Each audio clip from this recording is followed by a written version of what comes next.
আমরা যে পবিত্র ঈদুল আযহা আসলে কুরবানি করি, এই কুরবানি যে আমরা করি, এই কুরবানির রক্ত গোশত কি আল্লাহর কাছে পৌঁছায়? পৌঁছায়? পৌঁছায় না। আল্লাহ তাআলা কোরআন শরীফের মধ্যে ইরশাদ করেছেন, লা ইয়ানালাল্লাহু লুহুমুহা ওয়ালা দিমাউহা ওয়ালাকিন ইয়ানালুহু তাকওয়া মিনকুম। জোরে বলেন আল্লাহু আকবার। এই যে কোরবানির পশুর রক্ত, গোশত, হাড়গুলা, এগুলা কোনো কিছুই আমার রবের দরবারে গ্রহণ হয় না, রব অ্যাকসেপ্ট করেন না। আল্লাহ রাব্বুল আলামিন কি অ্যাকসেপ্ট করেন, কি গ্রহণ করেন? ওয়ালাকিন ইয়ানালুহু তাকওয়া মিনকুম। জোরে বলেন না সুবহানাল্লাহ। আপনার ভেতরে কেমন তাকওয়া আছে? আপনার পাশের বাড়ির লোক সে 1,50,000 টাকা দিয়ে একটা কুরবানির পশু ক্রয় করলো, এবার আপনিও তার সাথে কম্পিটিশন করে আপনি সুদে নিয়ে আসলেন 50,000। তার থেকে বড় গরু কুরবানি করতে হবে আমাকে। নাউজুবিল্লাহ কো। আল্লাহ পাক রব্বুল আলামিন কি আপনার উপরে চাপ প্রয়োগ করেছেন? খাস নিয়ামতের মধ্যে 2 নাম্বার নিয়ামত হচ্ছে তাকওয়া। এই তাকওয়াটা কি? আল্লাহ রাব্বুল আলামিন পবিত্র কোরআনুল কারীমের মধ্যে ইরশাদ করেছেন, ইয়া আইয়ুহাল্লাযীনা আমানু তাকুল্লাহ। জোরে বলেন সুবহানাল্লাহ। আল্লাহ তাআলা পবিত্র কোরআনুল কারীমের মধ্যে ইরশাদ করে বলেছেন, হে ঈমানদারগণ, তোমরা আল্লাহকে ভয় করো। জোরে বলেন না সুবহানাল্লাহ। আল্লাহকে কোন বান্দা যদি ভয় করার মতো করে, ওই বান্দার জন্য নামাজ ত্যাগ করা সম্ভব হবে না। ওই বান্দা নামাজ ত্যাগ করবে না, আল্লাহর সেই বান্দা রোজা ত্যাগ করবে না, আল্লাহর সেই বান্দা যাকাত তরক করবে না, আল্লাহর সেই বান্দা কোন মানুষের সাথে খারাপ আচরণ করবে না, আল্লাহর সেই বান্দা অশ্লীল বেহায়াপনা করবে না, আল্লাহর সেই বান্দা মদ খাবে না, জুয়া খেলবে না, গাঁজা খাবে না, ইয়াবা সেবন করবে না, ধূমপান করবে না। কাকে ভয় করে? একমাত্র আল্লাহ তাআলাকে ভয় করে। কারণ আল্লাহর হাবিব মুহাম্মদুর রাসূলুল্লাহ সাল্লাল্লাহু আলাইহি ওয়াসাল্লাম ইরশাদ করেছেন, আত-তাকওয়া হাহুনা, আত-তাকওয়া হাহুনা, আত-তাকওয়া হাহুনা। আওয়াজ দিয়ে বলেন না সুবহানাল্লাহ। আমার সম্মানিত ভাইরা শুনুন, আল্লাহর ভয় যদি অন্তরের মধ্যে লালন করতে পারেন, আল্লাহর ভয় যদি আপনার ভেতরের মধ্যে ঢোকাতে পারেন, আপনি কামেল ওলি আল্লাহতে পরিণত হতে পারবেন। ঠিক কিনা বলেন? আল্লাহর ভয় যদি আপনার অন্তরের মধ্যে জাগ্রত করতে পারেন, আপনার দ্বারা কোন মানুষের জমি জুর দখল হবে না। কথা বলেন ঠিক কিনা? আজকে আমাদের সমাজে একদল মানুষ আছে না নাই, যারা অন্যের জমি জোর দখল করে? আছে না নাই? অন্যের জমি জোর দখল করে আছে, অন্যের দোকান কোটা জোর দখল করে আছে। আছে না নাই? আমাদের সমাজে অনেক মানুষ এমন আছে। সম্মানিত হাজিরিন, এবার দেখেন, এই যে তাকওয়া, এই তাকওয়াটা যদি শুধু এই তাকওয়াটা যদি আমরা লালন করতে পারি, তাহলে দুনিয়া আখিরাত আমাদের জন্য একেবারে ইজি হয়ে যায়। সুবহানাল্লাহ বলেন। আমরা যে পবিত্র ঈদুল আযহা আসলে কুরবানি করি, এই কুরবানি যে আমরা করি, এই কুরবানির রক্ত গোশত কি আল্লাহর কাছে পৌঁছায়? পৌঁছায়? পৌঁছায় না। আল্লাহ তাআলা কোরআন শরীফের মধ্যে ইরশাদ করেছেন, লা ইয়ানালাল্লাহু লুহুমুহা ওয়ালা দিমাউহা ওয়ালাকিন ইয়ানালুহু তাকওয়া মিনকুম। জোরে বলেন আল্লাহু আকবার। এই যে কোরবানির পশুর রক্ত, গোশত, হাড়গুলা, এগুলা কোনো কিছুই আমার রবের দরবারে গ্রহণ হয় না, রব অ্যাকসেপ্ট করেন না। আল্লাহ রাব্বুল আলামিন কি অ্যাকসেপ্ট করেন, কি গ্রহণ করেন? ওয়ালাকিন ইয়ানালুহু তাকওয়া মিনকুম। জোরে বলেন না সুবহানাল্লাহ। আপনার ভেতরে কেমন তাকওয়া আছে? আপনার পাশের বাড়ির লোক সে 1,50,000 টাকা দিয়ে একটা কুরবানির পশু ক্রয় করলো, এবার আপনিও তার সাথে কম্পিটিশন করে আপনি সুদে নিয়ে আসলেন 50,000। তার থেকে বড় গরু কুরবানি করতে হবে আমাকে। নাউজুবিল্লাহ কো। আল্লাহ পাক রব্বুল আলামিন কি আপনার উপরে চাপ প্রয়োগ করেছেন? Complete code of the life, ইন্না দীনা ইনদাল্লাহিল ইসলাম। আল্লাহ তাআলার কাছে মনোনীত দিন হচ্ছে ইসলাম। ইসলাম কারো উপর জোর জবরদস্তি করে না, জোরে বলেন না সুবহানাল্লাহ। ইসলাম একেবারে কঠিন নয় আর একেবারে সহজও নয়। ইসলাম কারো উপর চাপ প্রয়োগ করে না।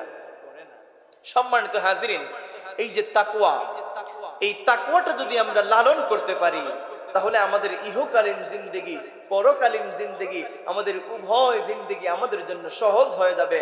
আমরা খুব ইজি ভাবে আল্লাহর তৈরি জান্নাতে প্রবেশ করতে পারবো। জোরে বলেন সুবহানাল্লাহ। সম্মানিত হাজিরিন, দেখেন আল্লাহ তাআলা বলছেন, ইয়া আইয়ুহাল্লাযীনা আমানুত্তাকুল্লাহ ওয়া কুনু মা'আস সাদিকিন।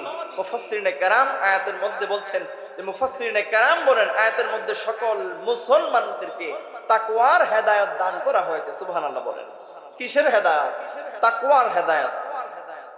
এবার আসেন, আল্লাহ রাব্বুল আলামিন আরো বলছেন, ওয়া কুনু মা'আস সাদিকিন, আর সত্যবাদী লোকদের সঙ্গ ধরার জন্য, সাহচর্য লাভ করার জন্য আল্লাহ তাআলা উপদেশ দিয়েছেন, আদেশ করেছেন। জোরে বলেন না সুবহানাল্লাহ। এবার আসেন, আল্লাহ তাআলা উক্ত আয়াতে কারিমায় সত্যবাদীদের সঙ্গ ধরার কথা বললেন। এখন সত্যবাদী কারা, এটাও তো আমাদেরকে জানতে হবে। সত্যবাদী কারা?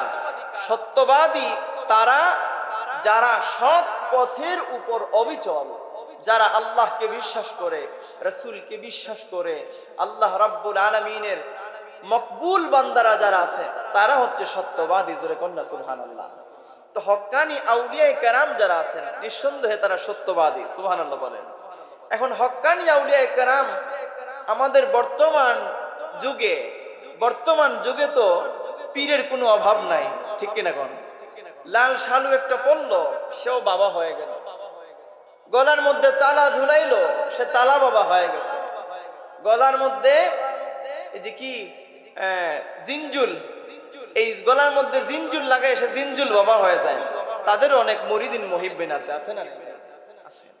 কিন্তু আমাদেরকে চিন্তা করতে হবে, ভালো করে জাস্টিফাই করতে হবে, ভালো করে গবেষণা করতে হবে, তার সম্পর্কে ভালো করে ইনফরমেশন নিতে হবে। ওই লোকটা কি আসলেই পীর? ওই লোকটা কি আসলেই পীর? সে যদি আসলেই হক্কানি পীর হয়ে থাকে, হক্কানি ওলি আল্লাহ হয়ে থাকে, তাইলে তার সহবতে যাওয়া যায়, কোনো অসুবিধা নাই।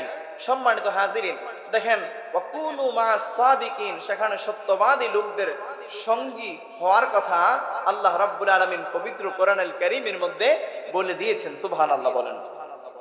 তো এবার দেখেন মুফাসসিরিনে কেরাম বলছেন, যার মধ্যে 5টি গুণ পাওয়া যায়। কয়টি? যার মধ্যে 5টি গুণ পাওয়া যাবে তিনি হচ্ছেন খাঁটি পীর। সুবহানাল্লাহ বলেন। এখন আপনারা যদি পীর ধরতে হয়, কার কোনো পীরের কাছে মুরিদ হতে হয়, তাইলে সর্বপ্রথম এই 5টি গুণ দেখবেন। ওই 5টি গুণ যদি তার মধ্যে পাওয়া যায় তাইলে তার কাছে মুরিদ হওয়া যাবে, কোনো সমস্যা নেই। 1 নাম্বার গুণ হচ্ছে সে আলেম হতে হবে। সুবহানাল্লাহ বলেন। এখন ওই যে তালা বাবা, জিনজুল বাবা, ল্যাংটা বাবা, তারপরে আরো কত বাবা আমাদের সমাজে আছে, যান না একটু শাহজালাল সাহেব রহমতুল্লাহ আলাইহির মাজারে, সেখানে দেখবেন বাবাদের অভাব নাই। আমাদের বেশি দূরের কথা নয়, আমাদের মৌলভীবাজারে অনেক বাবা পয়দা হয়ে গেছে।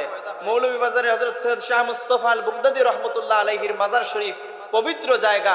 ওলি আল্লাহর মাজারকে আমরা সম্মান করি, শ্রদ্ধা করি, মাজার জিয়ারত করি, সেখান থেকে বরকত হাসিল করি, আর কোনো উদ্দেশ্য আমাদের নাই। প্রিয় হাজিরিন, সেখানে একজন বাবা বসে আছেন। সেই বাবা আজান হয় মসজিদে, তিনি নামাজ পড়েন না 1 ওয়াক্ত। মসজিদে আজান চলে একদিকে, সেই লোকটা মাজারের ভেতরে বসে থাকে। গত কিছুদিন আগে ফেসবুকের মধ্যে দেখলাম সেই বাবাও তিনার পায়ের মধ্যে বেশ কিছু মহিলারা কদমবুসি করতেছে, চুমাইতেছে। নাউজুবিল্লাহ কন। আজান হয় মসজিদে, মানুষরা জামাত বন্দী হয়ে মসজিদে নামাজ পড়ে, আমার নিজের চোখের দেখা ওই লোকটা মাজারের ভেতরে বসে থাকে। নামাজ নাই, রোজা নাই, হজ নাই, যাকাত নাই, মানুষ নিজেকে ওলি আল্লাহ দাবি করে। এটা কি সম্ভব? না। প্রিয় ভাইয়েরা, এবার দেখেন, আমরা আমাদের চোখে যদি পড়ে এই ধরনের কুসংস্কার, এই ধরনের কার্যকলাপ আমাদের চোখে পড়ার সঙ্গে সঙ্গেই আমরা প্রত্যেকের উচিত হচ্ছে সঙ্গে সঙ্গে আমরা সেটাকে প্রতিহত করা, ঠিক কিনা বলেন? সেটাকে প্রতিবাদ করবেন, আপনার কথার মাধ্যমে হোক, হাত দিয়ে হোক, যেভাবে পারেন সেভাবে আপনি সেটার প্রতিবাদ করবেন, ঠিক কিনা বলেন? প্রিয় হাজিরিন, এবার আসেন 1 নাম্বার যে বৈশিষ্ট্য, হক্কানি পীর হতে হলে 1 নাম্বার বৈশিষ্ট্য হচ্ছে তাকে আলেম হতে হবে। নিম্নমানের আলেমের পরিচয় দেওয়া হয়েছে যে তিনি কমপক্ষে 3টি কিতাবের উপরে গভীর পাণ্ডিত্য অর্জন করতে হবে। সুবহানাল্লাহ বলেন।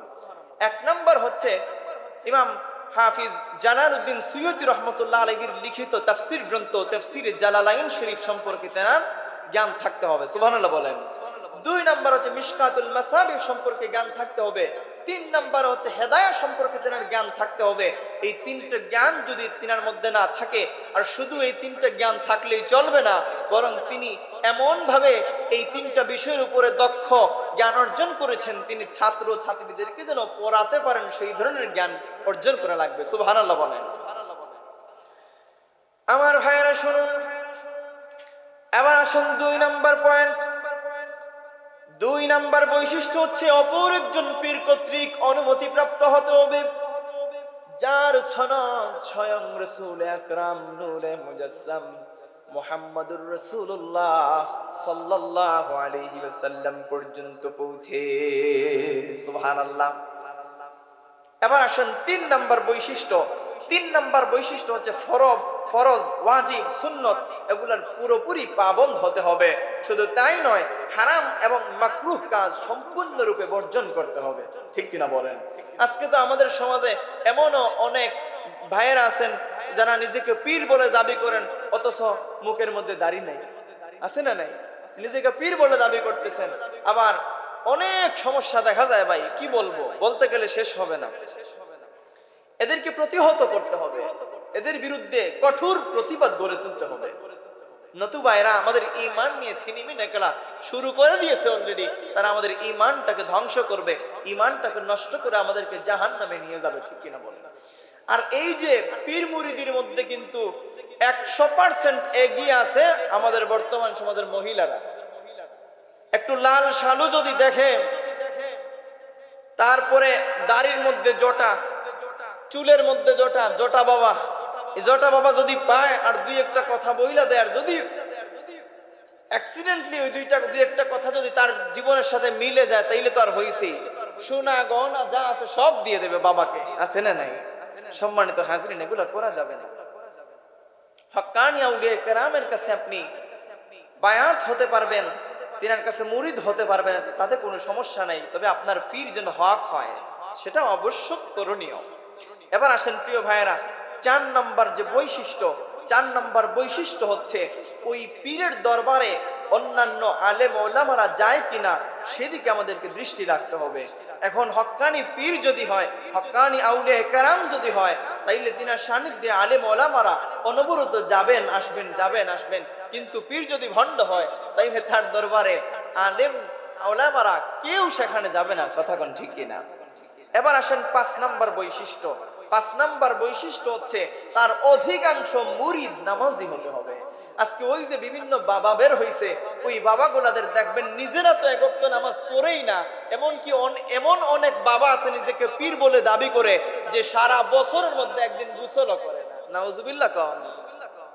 সম্মানিত হাজিরিন, এই সমস্ত পীরদেরকে যেখানে পাবেন সেখানেই জুতার মালা গলায় পরাবেন, চুলটাকে নেড়া করবেন, তারপরে ইচ্ছে মতো রাম ধুলাই দিয়ে শহর থেকে বের করে দিবেন। পারবেন তো ইনশাআল্লাহ?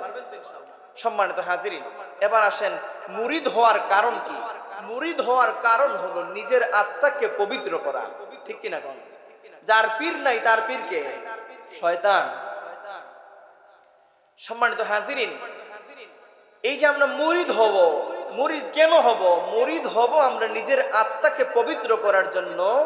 এই কারণে তিনি আত্মাকে পবিত্র করবেন, তার মধ্যে যেমন কতিপয় গুণাবলী থাকা জরুরি, ঠিক তেমনি ভাবে যে মুরিদ হবে তার মধ্যেও কিছু শর্ত থাকা আবশ্যক, করণীয়। সুবহানাল্লাহ বলেন। এবার আসেন, এখানেও আরো কিছু পয়েন্ট আপনাদেরকে বলি। এক ধরনের মানুষ মনে করে যে পীর ধরার ব্যাপারে অ্যাকচুয়ালি 4 ধরনের মতভেদ আছে। 1 নাম্বার যে মতভেদ, 1 নম্বরে অনেক ভাইয়েরা মনে করে যে পীর ধরা বিদআত।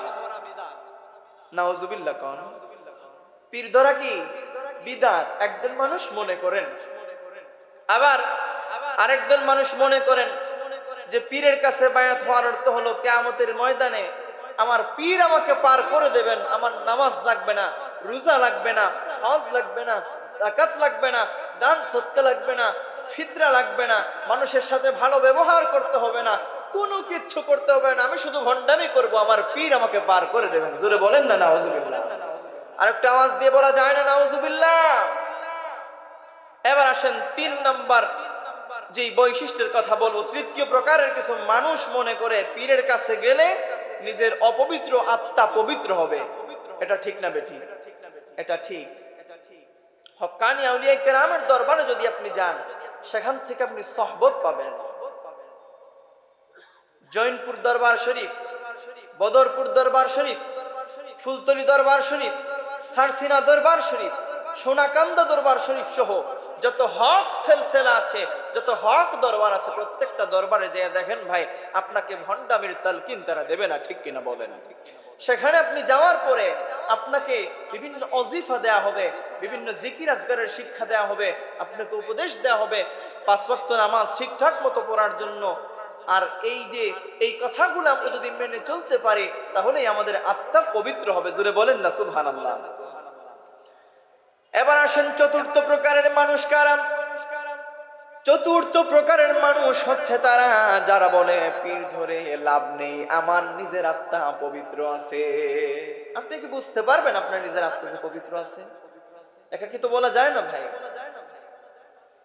এই প্রকারের লোকজন আমাদের সমাজে অহরহ আছে। আমাদেরকে তাদেরকে সঠিক দিশের, সঠিক পথের দিশা তাদেরকে পাইয়ে দিতে হবে। তাদেরকে শালীনতার ভিতরে থেকে কথাবার্তা বলে সুন্দর করে বোঝাতে হবে। প্রিয় ভাইয়েরা, হক্কানি আউলিয়া কেরামের সান্নিধ্যে যদি আপনি যান, হক্কানি আউলিয়া কেরামের সংস্পর্শে যদি আপনি যান, আপনিও কামিল ওলি আল্লাহ হতে পারবেন। সুবহানাল্লাহ। প্যারে হাজিরিন, দেখেন হক্কানি আউলিয়া কেরামরা তারা কি এমনি এমনি আউলিয়া কেরাম হয়ে গেছে? সাধনা করেন নাই। আমি সেই সাধনার কথা বলছি না যেই বাবারা দিন সাধনা করে ব্যবসা করে, ধর্মের নামে ব্যবসা করে। একদল ভাইয়েরা আছে না নাই? জোরে বলেন না, আছে না নাই? দিন সাধনা করে ভালো ভালো করে রমরমা ব্যবসা করতেছে। জিনকে অর্ডার দেয়, জিন এইটা এনে দেয়, সেইটা এনে দেয়, রমরমা ব্যবসা চলে। আছে না নাই? এই ধরনের কাজ থেকে আমরা বিরত থাকবো ইনশাআল্লাহ। সম্মানিত হাজিরিন, এবার দেখেন হক্কানি আউলিয়া কেরামের সংস্পর্শে যাওয়ার কারণে হযরত শাহজালাল মুজাররিদ ইয়ামানি রাহমাতুল্লাহ আলাইহি তিনি কত বড় মাপের আল্লাহর ওলি, হক্কানি আউলিয়া কেরাম। তিনি এই জন্য আমাদের কাছে ইসলাম নিয়ে এসেছেন।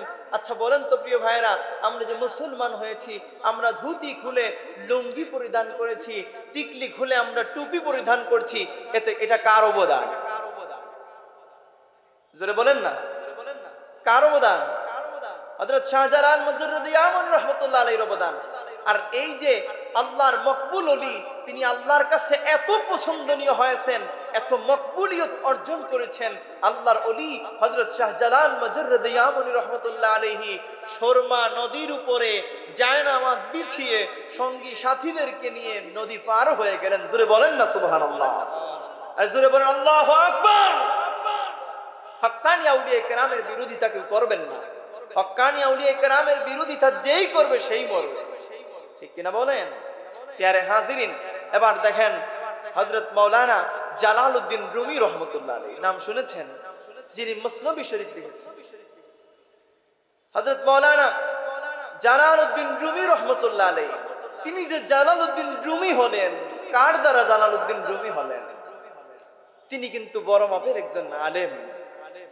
একদিন তিনি কিতাব মুতাআলা করতেছেন। সুবহানাল্লাহ বলেন। বুখারী শরীফ সহ অন্যান্য কিতাব তিনি মুতাআলা করতেছেন। এমন সময় তিনার পাশে চলে আসলেন আল্লামা শামসুদ্দিন তিবরিজি রহমতুল্লাহ আলাইহি। জোরে বলেন সুবহানাল্লাহ। তো শামসুদ্দিন তিবরিজি রহমতুল্লাহ আলাইহি তিনিও বড় মাপের একজন আল্লাহর ওলি। তো আল্লাহ রাব্বুল আলামিন মাওলানা জালালউদ্দিন রুমি রহমতুল্লাহ আলাইহিকে কবুল করবেন বিধায় মাওলানা শামসুদ্দিন তিবরিজি রহমতুল্লাহ আলাইহিকে তার কাছে পাঠিয়ে দিলেন। পাঠানোর পরে দেখলেন জালালউদ্দিন রুমি রহমতুল্লাহ আলাইহি তিনি বসে কিতাব মুতাআলা করতেছেন। তো শামসুদ্দিন তিবরিজি রহমতুল্লাহ আলাইহি তিনি জিজ্ঞেস করলেন, এটা কি, এ क्या चीज है? তিনি যখন এই প্রশ্ন করলেন, জালালউদ্দিন রুমি রহমতুল্লাহ আলাইহি চুপ থাকলেন, কোনো কথা বললেন না। তিনি চিন্তা করলেন লোকটা যখন এটা জানেই না, তার সাথে কথা বলে লাভ কি, হয়তো গ্রাম থেকে কেউ চলে আসছে। তিনি কথা বললেন না। এবার আল্লাহর ওলি হযরত শামসুদ্দিন তিবরিজি রাহমাতুল্লাহ আলাইহি, তিনি জালালউদ্দিন রুমি রাহমাতুল্লাহ আলাইহির হাত থেকে ওই কিতাব নিয়ে একটা কূপের মধ্যে ফেলে দিলেন। জোরে বলেন সুবহানাল্লাহ। এই কূপের মধ্যে যখন ফেলে দিলেন, জালালউদ্দিন রুমি রাহমাতুল্লাহ আলাইহি তিনি বড় রাগান্বিত হয়ে গেলেন। তিনি বড় রাগান্বিত হয়ে গেলেন।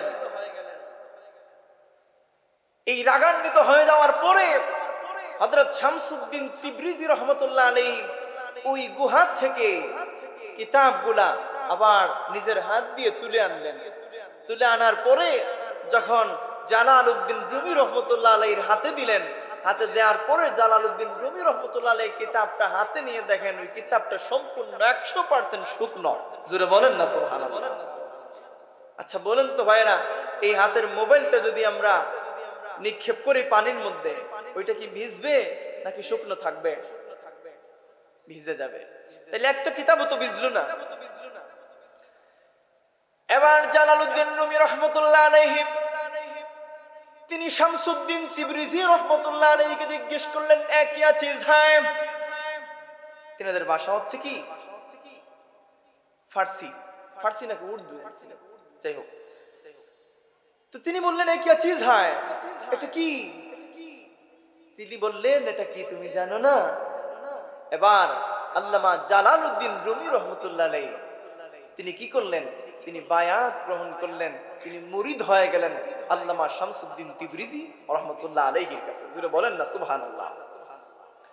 अल्लाह अल्लाह क्या मुबारक नाम है, अल्लाह अल्लाह आशिकों का कम है, अल्लाह अल्लाह क्या मुबारक नाम है, अल्लाह अल्लाह आशिकों का कम है।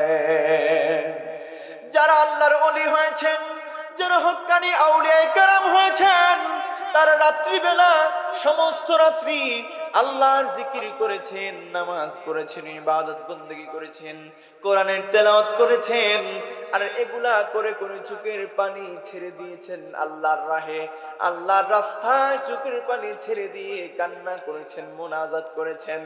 আল্লাহ রাব্বুল আলামিন তাদেরকে হক্কানি আউলিয়ায়ে কেরাম বানিয়ে দিয়েছেন। জোরে কোন সুবহানাল্লাহ। আল্লামা জালালউদ্দিন রুমি রাহমাতুল্লাহ আলাইহি বলেন, আমি জালালউদ্দিন রুমি হয়েছি শামসুদ্দিন তিবরিজি রাহমাতুল্লাহ আলাইহির কারণে। যদি শামসুদ্দিন তিবরিজি রাহমাতুল্লাহ আলাইহি না আসতেন, তাইলে আমি হয়তো জালালউদ্দিন রুমি হতে পারতাম না।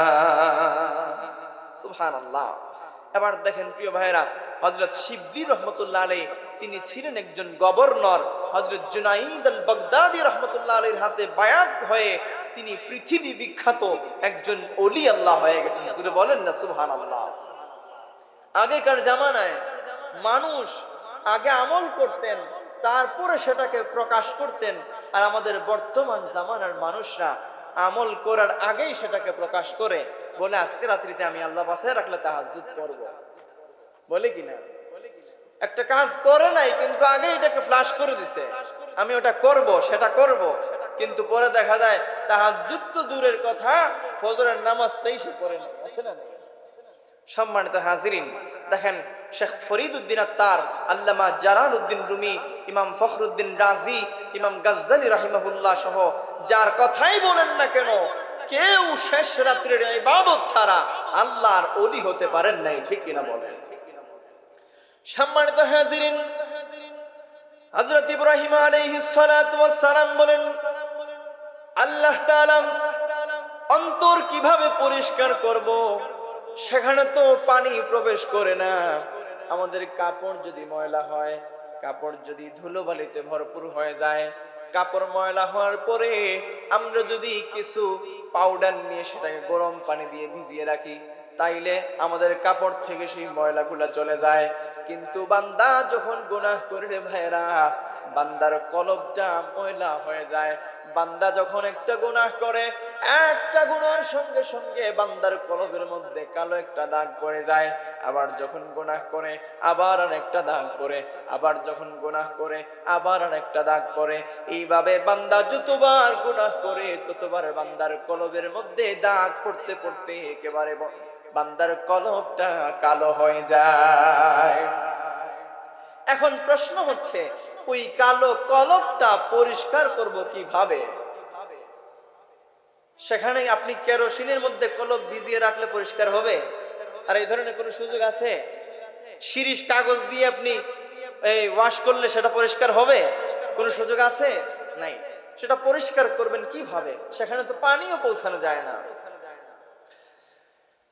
আল্লাহ তাআলা বলেন, অন্তর নদীর পানিতে ধোয়া যায় না, ঝর্ণার পানিতে ধোয়া যায় না, বৃষ্টির পানিতে ধোয়া যায় না, মিনারেল ওয়াটার পানিতে ধোয়া যায় না।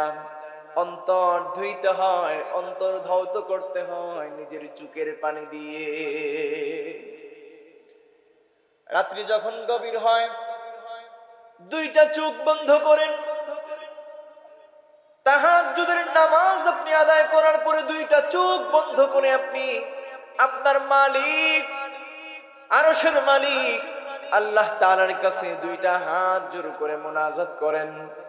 আল্লাহ তাআলাকে বলেন, মালিক, জীবনে যত গুনাহ করেছি আমি ছাড়া আর আপনি ছাড়া আর দ্বিতীয় কেউ জানে না গো আল্লাহ।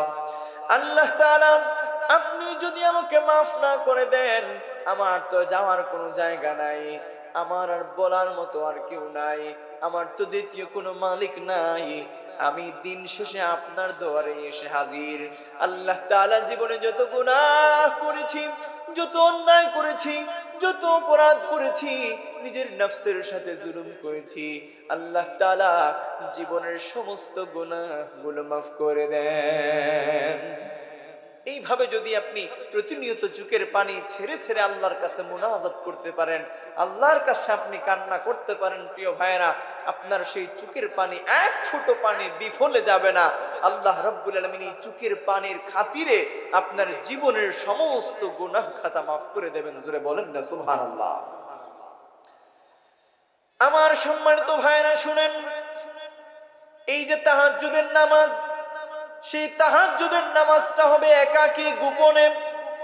সেই নামাজটা হচ্ছে চুরির নামাজ। চোর যখন কোনো মানুষের বাড়ি চুরি করতে যায়, মানুষের ঘর চুরি করতে যায়, তো সেখানে তার সব সময় একটা চিন্তা মাথার মধ্যে থাকে যে এমন ভাবে আমি চলাফেরা করব যেন মালিক সেটা টের না পায়, মালিক যেন সেটা টের না পায়। ঠিক তদ্রূপ আপনি যখন আপনার স্ত্রীর পাশে ঘুমিয়ে থাকবেন, আপনার স্ত্রী যেন টের না পায় আপনি যে তাহাজ্জুদের নামাজ পড়তেছেন। আবার আরেকটা বিষয় বলে রাখা দরকার, আপনি যদি আপনার স্ত্রীকে সাথে করে নিয়ে তাহাজ্জুদের নামাজ পড়তে পারেন, সেটা আরো বেশি ফায়দাবান হবে। সুবহানাল্লাহ। আর যদি সেটা সম্ভব না হয়, আপনার স্ত্রী অসুস্থ হয়ে গেছে, সে ফজরে আগে উঠে তাহাজ্জুদের নামাজ পড়তে পারবে না এমন অবস্থা, তখন আপনি একাকী চুরি করে তাহাজ্জুদের নামাজ পড়েন। সেই চুরির নামাজটা যদি আল্লাহর দরবারে কবুল হয়ে যায়, ভাই আপনিও আল্লাহর মকবুল গোলাম হয়ে যাবেন। সুবহানাল্লাহ বলেন। সম্মানিত হাজিরিন, আল্লাহ রাব্বুল আলামিনের মকবুল বান্দারা যারা আছে, তারা শেষ রাত্রিতে ফ্রি টক টাইম আল্লাহর সাথে কথা বলে। এখন জিজ্ঞেস করবেন, হুজুর আল্লাহর সাথে তো কথা বলেছেন মুসা আলাইহিস সালাতু ওয়াস সালাম, তাইলে বান্দাকে কিভাবে আল্লাহর সাথে কথা বলবে? আচ্ছা বলেন তো ভাইরা, আমরাও কিন্তু আল্লাহর সাথে কথা বলি। জিজ্ঞেস করবেন কিভাবে? আমরা যে নামাজ পড়ি, আমরা নামাজের মধ্যে বলি না আলহামদুলিল্লাহি রাব্বিল আলামিন? আমরা প্রশংসা করি কার? জোরে বলেন, আল্লাহ।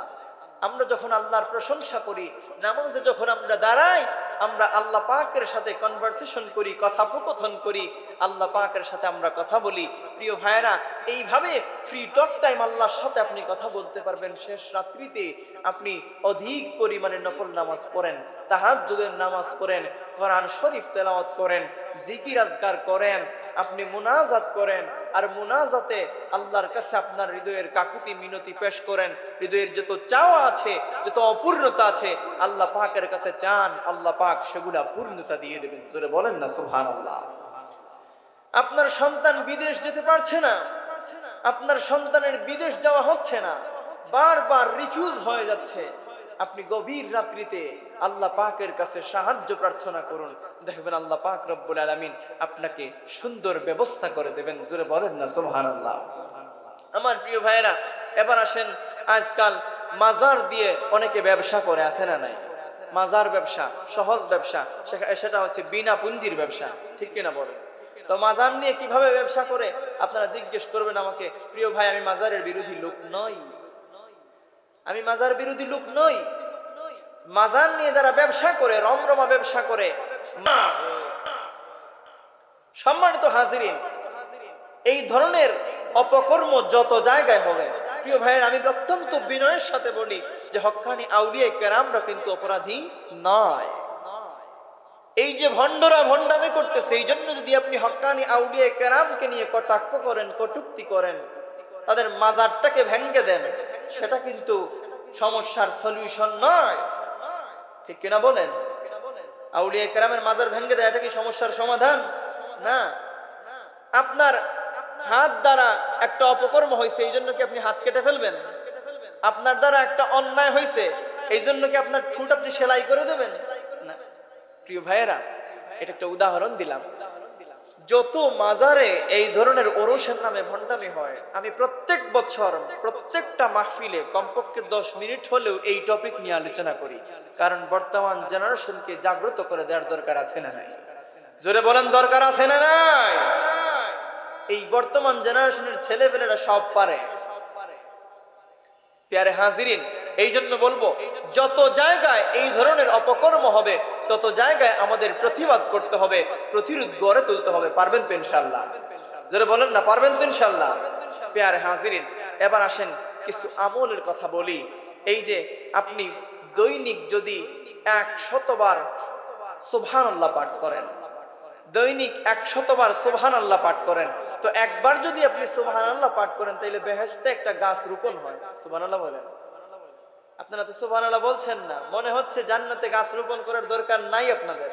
জোরে বলা যায় না সুবহানাল্লাহ? দৈনিক যদি 100 বার করে সুবহানাল্লাহ পাঠ করেন, কত আমল, আল্লাহ কত সওয়াব আপনি পাচ্ছেন। দৈনিক 100 বার সুবহানাল্লাহ পড়বেন, 100 বার আলহামদুলিল্লাহ পড়বেন, 100 বার লা ইলাহা ইল্লাল্লাহ পড়বেন, 100 বার আল্লাহু আকবার পড়বেন। পারবেন তো ইনশাআল্লাহ? এবার আসুন, দৈনিক 200 বার দুরূদ শরীফ পড়বেন আর 100 বার ইস্তিগফার শরীফ পড়বেন, আপনার জীবনটা পরিবর্তন হয়ে যাবে। সুবহানাল্লাহ বলেন। এই যে দুরূদ শরীফ, সেই দুরূদ শরীফের উপর আপনি যদি আমল করতে পারেন, সেই দুরূদ শরীফের উপরে আমল করার কারণে আপনি আল্লাহর হাবিব মুহাম্মদুর রাসূলুল্লাহ সাল্লাল্লাহু আলাইহি ওয়াসাল্লামের দিদারও পেতে পারেন। সুবহানাল্লাহ বলেন। তো সম্মানিত হাজিরিন, আমি একজন মকবুল ওলি আল্লাহর একটা ঘটনা বলি, কিতাব থেকে বলছি। দিল্লি জামে মসজিদের খতিব হযরত শাহ ওয়ালিউল্লাহ মুহাদ্দিসে দেহলভী রাহমাতুল্লাহ আলাইহি, নাম শুনেছেন আপনারা? শাহ ওয়ালিউল্লাহ মুহাদ্দিসে দেহলভী রাহমাতুল্লাহ আলাইহি বড় মাপের একজন আল্লাহর ওলি। তো তিনি যখনই মসজিদে এসে প্রবেশ করতেন, মসজিদে যখনই এসে তিনি প্রবেশ করতেন, তখন তিনার মাথার মধ্যে একটা ঘুমটা থাকতো, রুমাল দিয়ে তিনি ঘুমটা দিতেন মাথার মধ্যে। তিনি রুমাল দিয়ে মাথার মধ্যে ঘুমটা দিয়ে মসজিদে এসে প্রবেশ করতেন।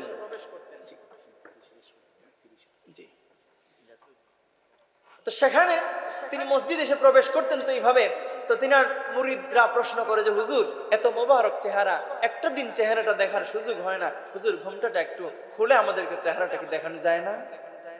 অনেক দিন বলতে বলতে বলতে বলতে একদিন আল্লাহর ওলি হযরত শাহ ওয়ালিউল্লাহ মুহাদ্দিসে দেহলভী রাহমাতুল্লাহ আলাইহি তিনি তিনার ঘুমটাটা খুলে তিনি আরেক মুরিদের মাথার মধ্যে পরিয়ে দিলেন। আর যখনই মুরিদের মাথার মধ্যে পরিয়ে দিলেন, পরিয়ে দেওয়ার সঙ্গে সঙ্গে ওই মুরিদটা সেন্সলেস হয়ে জ্ঞান হারা হয়ে মাটির মধ্যে লুটিয়ে পড়লো। সুবহানাল্লাহ বলেন। এবার উপস্থিত মুসল্লিয়ানে কেরাম জানতে চাইলেন, ওই লোকটা যখন জ্ঞান ফিরে পেল, জ্ঞান ফিরে পাওয়ার পরে ওই লোকটার কাছে জানতে চাইলেন, তুমি জ্ঞান হারা হয়ে গেলে কেন? ওই লোকটা বলল, মসজিদ ভরা মুসল্লি, যখনই আমি হুজুরের মাথা থেকে রুমালটা আমার মাথার মধ্যে দিলাম, মাথার মধ্যে রুমাল দেওয়ার সঙ্গে সঙ্গে এই মসজিদের মধ্যে 5 থেকে 7 জন মানুষ ছাড়া আমি আর কোনো মানুষ দেখতে পাই নাই, দেখেছি শুধু শিয়াল আর কুকুর। নাউজুবিল্লাহ বলেন। তো হক্কানি আউলিয়া কেরামরা তারা এমন, তাদের সামনে গেলে আপনার ভেতরে কি আছে তারা ওটা সিটি স্ক্যান করে দেখতে পারে, ঠিক কিনা বলেন? ইত্তাকু ফিরাসাতাল মুমিনি ফাইন্নাহু ইয়ানজুরু বিনূরিল্লাহ। জোরে বলেন না সুবহানাল্লাহ। সম্মানিত হাজিরিন, এই জন্য আমরা হক্কানি আউলিয়া কেরামের সংস্পর্শে যাব, হক্কানি আউলিয়া কেরামের সান্নিধ্য আমরা অর্জন করব। আমরা যদি হক্কানি আউলিয়া কেরামের সংস্পর্শে যেতে পারি, আমরা সঠিক পথের দিশা পাবো, আমরা ইহদিনাস সিরাতাল মুস্তাকিমের পথ দেখতে পাবো। আল্লাহ রাব্বুল আলামিন যেন আমাকে সহ আপনাদের সবাইকে আমল করার তৌফিক ভিক্ষা দান করেন। সকলে পড়ি আমিন। আমি আমার আলোচনা এখানেই শেষ করছি। ওয়া আখিরু দাওয়ানা আনিল হামদুলিল্লাহি রাব্বিল আলামিন।